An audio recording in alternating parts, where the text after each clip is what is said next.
শ্রাবণ মাসের শেষ সোমবার লক্ষাধিক ভক্তের ভিড় পতিরাম ধামে। দক্ষিণ দিনাজপুর জেলার পতিরামে শিব মন্দিরে শ্রাবণ মাসের প্রতি সোমবারই জল ঢালতে আসে ভক্তরা। জেলার বিভিন্ন প্রান্ত তো বটেই, এমনকি জেলার বাইরে থেকেও পতিরাম শিব মন্দিরে জল ঢালতে আসতে দেখা যায় ভক্তদের।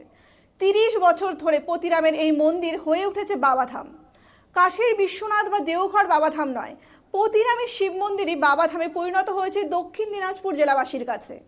দেওঘর বাবাধাম শিবের মাথায় জল ঢালতে অনেকেরই যাওয়া সম্ভব হয়ে ওঠে না, তাই 5 গঙ্গার এক গঙ্গা আত্রেয়ী নদীর জল নিয়ে পতিরাম ধামে শিবের মাথায় জল ঢালতে দিন দিন বাড়ছে ভক্তদের ভিড়।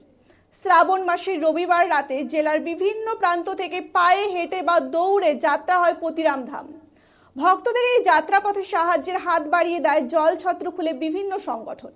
এরপর সকালে পতিরাম আত্রেয়ী নদীতে স্নান করে সেখান থেকে জল নিয়ে 1.5 কিলোমিটার দূরে পতিরাম শিব মন্দিরে জল ঢালতে যায় ভক্তরা। মনস্কামনা পূরণ করতে অনেকেই এই নদীর ঘাট থেকেই দণ্ডি কাটতে কাটতে যায় মন্দির পর্যন্ত।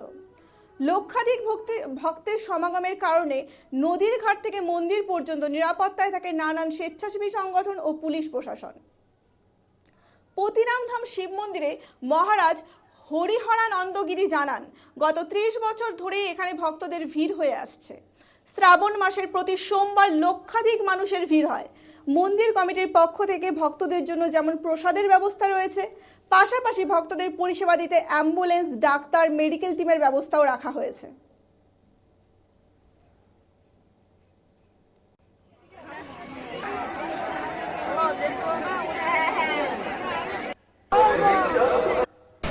এই যে শ্রাবণ মাসে পতিরাম ধাম, এটা কতটা দাম করেছে, কত মানুষ আসছে?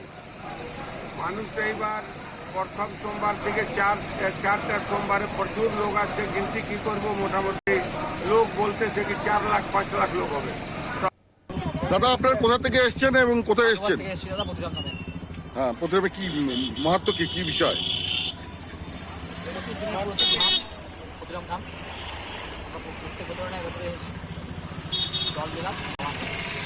এখানে কোথা থেকে লোক আসে? এই জেলারই শুধু না বাইরে থেকেও? মানে পতিরাম ধামে কি এখন মাহাত্ম্য? অনেক দিনের পুরাতন ধাম, মাহাত্ম্য। হ্যাঁ।